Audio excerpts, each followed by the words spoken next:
মুন্সিগঞ্জের শ্রীনগরে সম্পত্তি লিখে না দেয়ায় স্ত্রী, সন্তান ও পুত্রবধূ মিলে মজনু খালাসি ওরফে রাসেল নামে এক সৌদি আরব প্রবাসীকে হত্যার উদ্দেশ্য মারপিটের অভিযোগ উঠেছে। শুক্রবার সকাল 10:45টার দিকে উপজেলার ১৬ঘর ইউনিয়নের পশ্চিম কেওটখালী খালাসিবাড়ি এলাকায় এই মারপিটের ঘটনা ঘটে। স্থানীয় আহত মজনু খালাসিকে উদ্ধার করে চিকিৎসার জন্য দ্রুত উপজেলা স্বাস্থ্য কমপ্লেক্সে নিয়ে ভর্তি করা হয়। এ ঘটনায় রবিন খালাসি বাদী হয়ে প্রবাসীর ছেলে ইয়াসিন সাগর প্রধান বিবাদী করে ৪ জনের বিরুদ্ধে থানায় একটি লিখিত অভিযোগ করেন। পরে থানা পুলিশ মামলার প্রধান আসামি ইয়াসিন সাগরকে গ্রেফতার করে।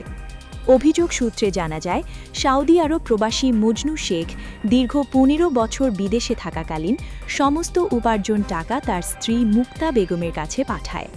গত ৬ মাস পূর্বে মজনু খালাসি দেশে আসার পর থেকে স্ত্রী মুক্তা বেগম, ছেলে ইয়াসিন সাগর, পুত্রবধূ জেসমিন আক্তার জেলি ও তানিয়া আক্তার গং প্রবাসী ঢাকার ৩টি বাড়িসহ গ্রামের সমস্ত সম্পত্তি তাদের নামে লিখে দেওয়ার জন্য চাপ প্রয়োগ করতে থাকে।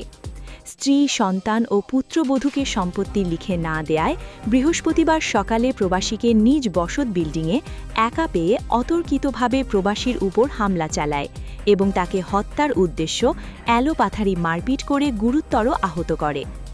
আহতের ডাক চিৎকারে ভাতিজা রবিন ও বোনসহ স্থানীয়রা এগিয়ে এসে মজনু খালাসি উদ্ধার করে চিকিৎসার জন্য হাসপাতালে ভর্তি করে। শ্রীনগর থানার অফিসার ইনচার্জ মোহাম্মদ জুয়েল মিয়া বলেন, এ ঘটনায় উভয় পক্ষের লিখিত অভিযোগ পেয়েছি। তদন্ত করে আইনগত ব্যবস্থা গ্রহণ করা হবে।